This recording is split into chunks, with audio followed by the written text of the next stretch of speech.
Today I'm going to talk about DocumentDB. Before going there, how many of you have heard about NoSQL? Raise of hands. How many of you have not heard? Okay. So I'm going to give you a brief introduction about what is SQL and what is NoSQL, how they are different, and then we are going to jump onto DocumentDB.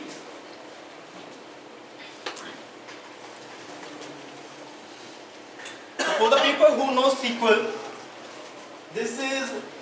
there is someone who is like this right now. How many of you didn't got a job? We are developers. If we try something, we write it directly to a resume. So if you don't know SQL, no SQL, right? Okay. So this is not the case. This is not the NoSQL. NoSQL means what? Not only SQL. Not only SQL. Okay. So what does that mean? Anyone? No one. When I asked you, how many of you have heard about NoSQL? Everyone was raising their hands. We only heard about it. You only heard about it. So I'm going to make sure when you go home, you not only have heard about it, you know what is NoSQL. Okay, that's my aim for today. And let's talk about it. How many of you have worked in SQL? Select star from employee. That is a traditional first time we do. So there, I have created some difference. It's not me, but SQL is RDBMS. What is RDBMS? So everyone knows what is RDBMS. I'm not going to explain it. If you want me to explain, please let me know, or we will skip to the part which we don't know. Okay? Fine? And feel free to ask any question in between and interrupt me. I won't mind. So SQL is RDBMS, whereas NoSQL is non-relational. The data which is non-relational, when I say non-relational, there are no tables. What we used to do in SQL Word, we used to have tables, we used to have foreign keys, and we used to make some relations and talk about it. Okay. There is one thing before I go into that route, I also want to talk. When I say SQL, people think SQL is SQL Server. Is there anyone who still thinks SQL is SQL Server? Just SQL Server? No. Okay. Good. So, can anyone give me an example of SQL except SQL Server, of course? MySQL. Perfect. So you all guys are clear about that part. I don't want to explain that part, okay? Now, NoSQL is non-relational. The data is non-relational. How many of you will agree with me that the kind of data that we had like 40 years back, 30 years back, 20 years back has changed? With the more and more devices coming up, the kind of application that we had previously is different from the kind of application we are building right now. Will you agree with me? Okay. So previously there were no social networks, there were no IoT, nothing. We used to have a schema. When we were designing our application, we used to have a predefined schema, all the requirements, where we design our database and say this is going to work, this is employee table, this is the database, and this we are going to relate this table to this table, and so on. But now, with social media, the kind of data, the structure of data is changing rapidly, and it's very difficult to design an application in this SQL world which is going to keep up with the ever-changing requirements. So introducing NoSQL.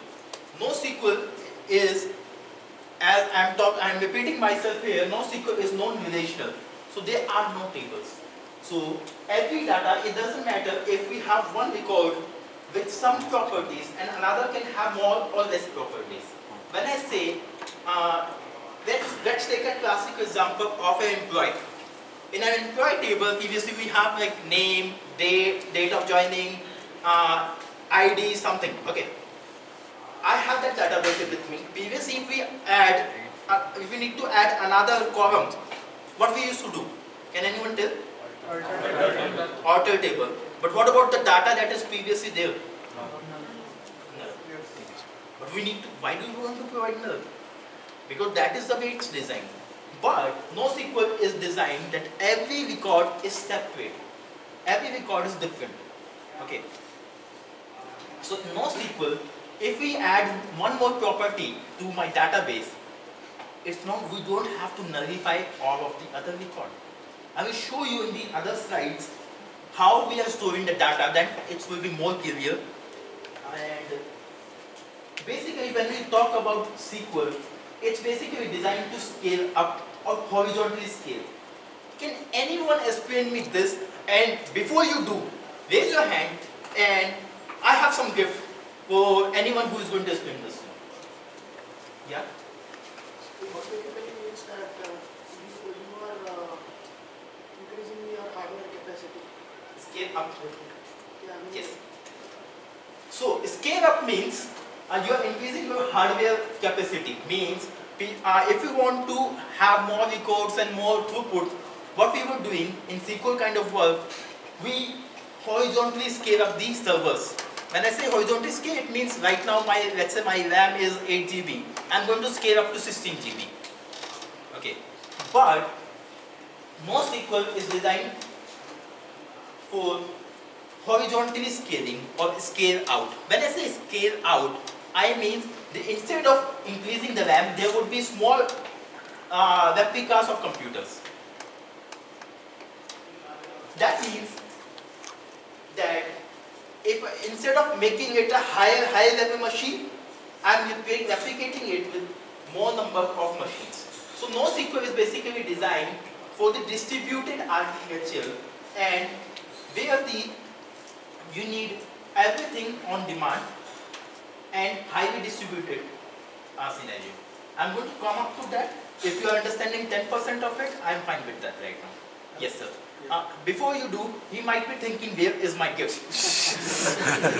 So, I'm going to give you one Azure Pass. So this is worth $100. And if you want to try Azure, you want to? Oh, perfect. So if you want to try Azure, you also want?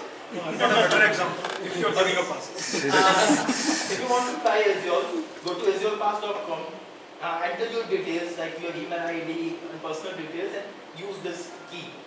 And you are going to get $100 worth of credits to try your hands on Azure without putting any credit card or debit card. Yes. Scale out means, what it means it's a multiple instances of the same database, or you partition your data? No. When I say scale out, it means multiple instances of the servers. Okay. It can be same or it can be different configurations. But it's more number of servers. Yes, sir. In SQL you have foreign keys, right? Yes. So here you don't have foreign keys. Yes. So everything is flat. Yes. And so that's why you can add one more machine without, so no need of partitioning the table. Instead you partition the data. Yes. I was coming to that point, but before that you said, so you are going to get one more. So I have some chickies as well. So what do you want? How about both? Chickies worth $100. Yes. Easy way to remember. Actually, you forgot. Oh. Easy way to remember them. Huh.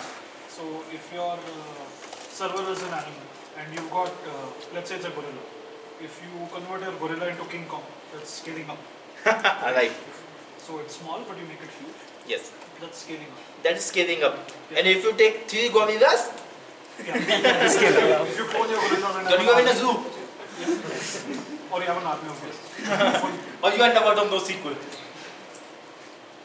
So, in SQL is used where there is a predefined schema, where your requirements are clear, but NoSQL is used where there is a semi or unstructured data.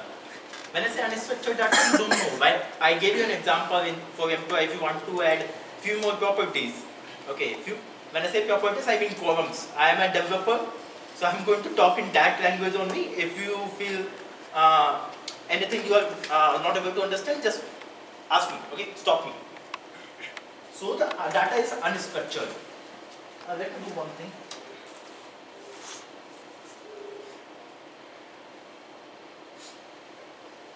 So this is how basically a NoSQL data is stored. Everyone knows how a SQL data is stored, right? Okay. So this is how basically our NoSQL or a document DB in our particular case our data is stored. It is stored in the form of and what is JSON? JavaScript object notation. Everyone knows about it now. So this is how we create. Everyone, it's a .NET book, so I'm not going to explain this code, but it's a pretty similar code, pretty easy code. We have a team class, and then we have the ID. We are setting up the player instance, and then adding 2 players out of it. So this is how it's going to store the data in the NoSQL world. But in the SQL, it's going to storing in the form of tables. Right? There will be one table, column name, ID, one team name, then players. This is going to be a separate table. Yes? Then we need to maintain a relation between this table and the parent table. Yes? Not the case in NoSQL. So this. What about security? What about? Security. How separate? Suppose we have SQL server. We are maintaining security. Somebody wants to select something. We are setting some of the roles. But what about I'm going to come up to that point. Can a NoSQL database give me the kind of consistency that a SQL database? I'm going to come to that point as well. It's not a database.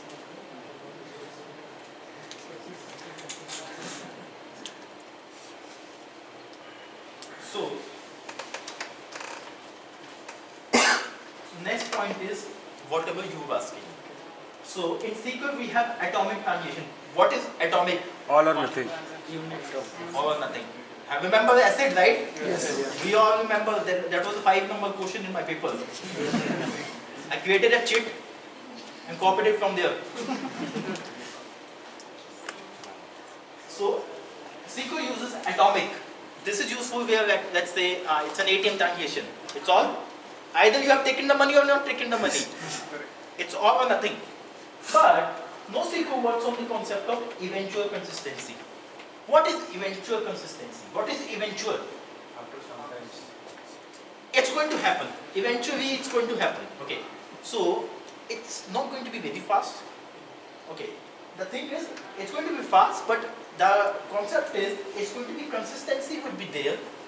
But as it is designed for globally distributed, let's say Facebook, kind of a structure Facebook have, they don't have data center in one place. They have a distributed data centers. Right? If you have to develop an application that is going to be used by millions of users, you cannot put a data center in one place because of the latency, the performance would be low. So you can say, I'm using some cloud, maybe AWS, Azure, so I'm going to deploy it, replicate it into different regions. So let's say if I'm accessing it from India, so it's going to hit the nearest data center and get the data out for me, right? So for these scenarios, we have the globally distributed thing. So eventually the data is going to sync between them. So, but not atomicity. So atomicity, when I say atomicity, let's say if I take out 50 rupees for 100 rupees from my ATM, it should be replicated, it should be synced immediately across all these data centers or all the replicas of data they have, right? Agreed? Yes. But that is not the case if I write the photo, kitty photo on Facebook, right? So this is how NoSQL works. And this is one of the points that no management worries about, but all our developers have to mention it. SQL is basically difficult for developers. Yes? People thinking, no, yeah, SQL is so easy. That's the only thing I answered in my interview. Right? But when I say difficult, I have a different definition of difficult, not to understand, but the way they translate the data from the code to the database. What it does basically, in the object-oriented world, it doesn't use the direct objects.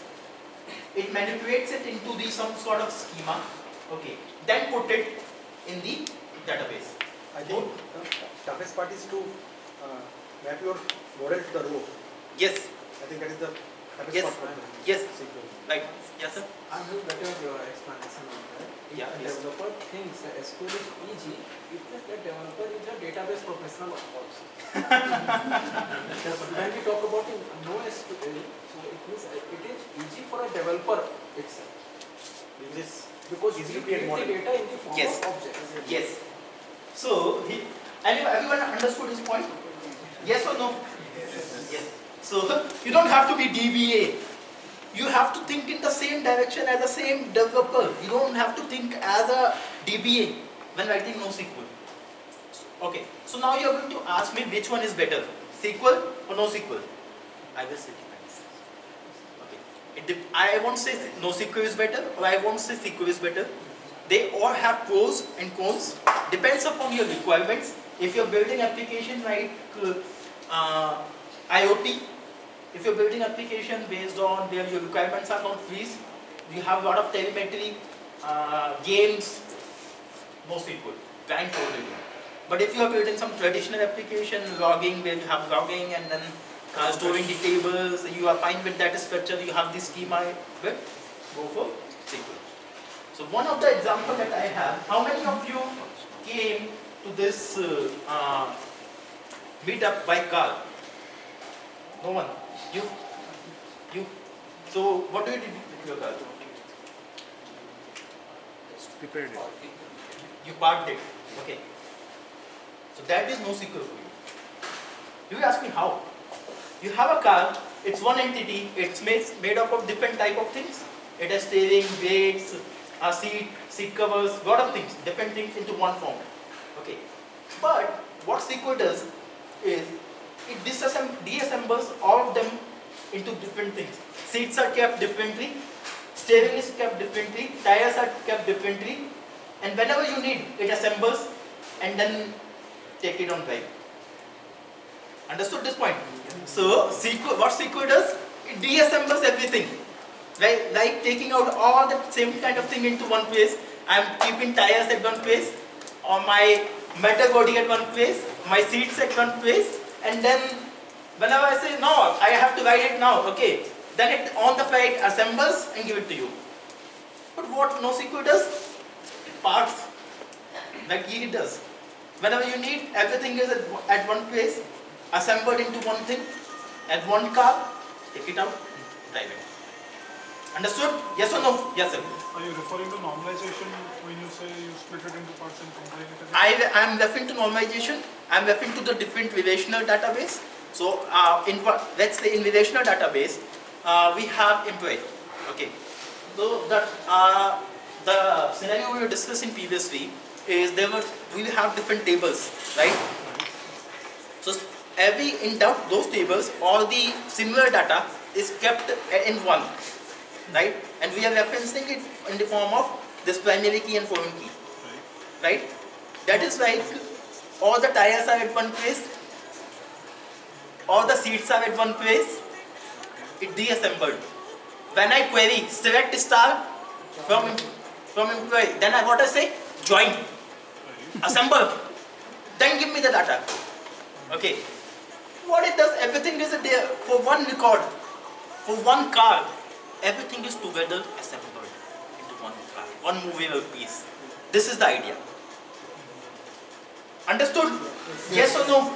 Yes. Perfect. So there are 4 types of NoSQL.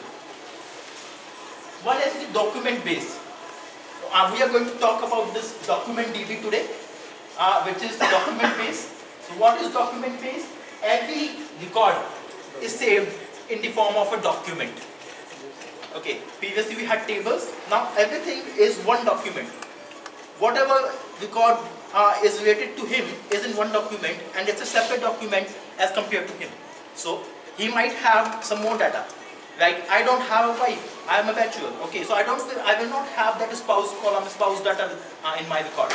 But he is married and he has a kid. So he will have those extra columns or the properties in our language, and it's going to save everything related to him in a separate document and for me in a separate document.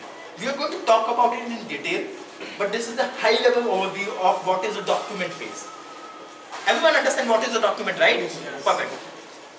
So other example is Cassandra. Heard about it? Perfect. The second is graph. Graph database. How many of you heard about graph database? You have heard. You need this? So you have to explain. What is a graph database? It's basically representing the hierarchies of data. Yeah. How many of you understand graph? You understand graph? It's hierarchy pointing from one point to another point, how they are interrelated. Yeah, Anwar asked one question, how many of you are on Facebook? How many of you uses Facebook? You all raise your hand, right? How many of you just have seen that feature? People you may know.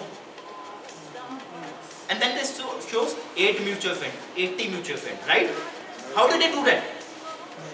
It's graph. How you are interrelated from, you are this node. How you are interrelated with other person.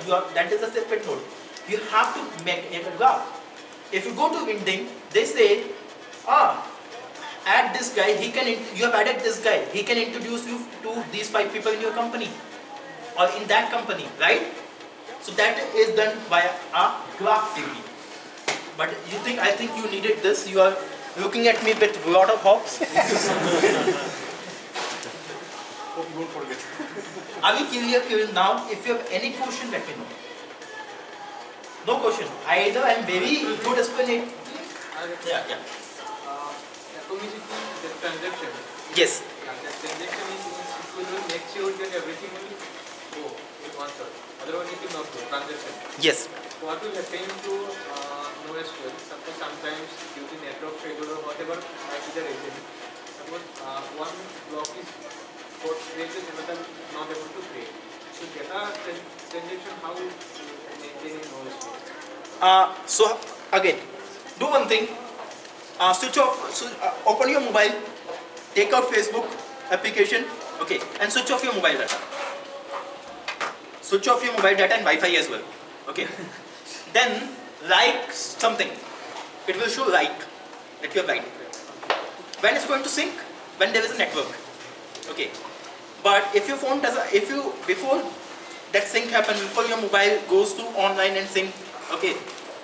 If you log in from your laptop and see, it will show that you have not liked it. Right? Same. This is how NoSQL works. If there is no network connectivity, the transition is not going to happen. If there is a failure in network if there is a failure, then of network, then the transition will be taken. Here, data persistency and it is not there. Sorry? Whatever I have written, so it will be saved somewhere or nowhere it will save. Data No. persistency is not there. And what about indexing? So you can have actually, depends upon your requirement, you can use some caching.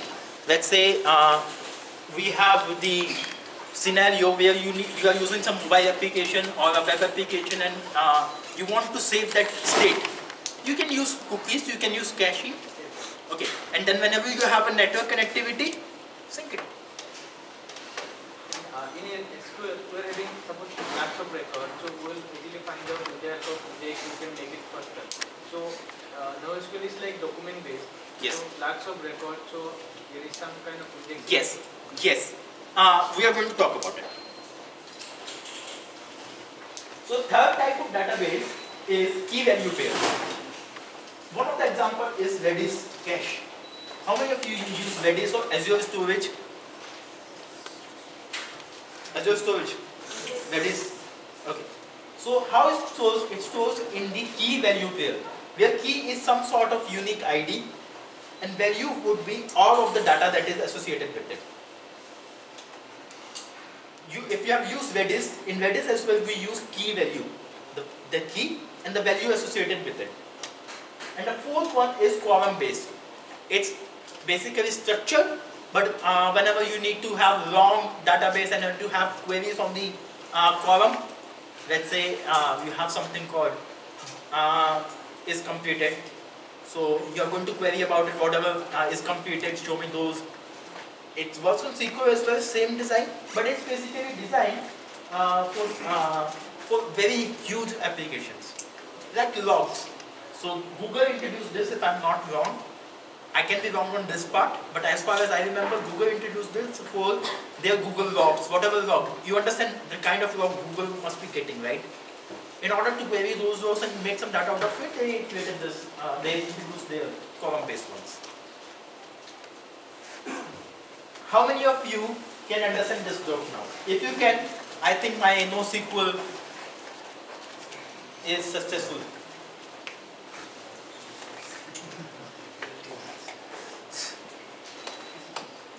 Only few of you are smiling.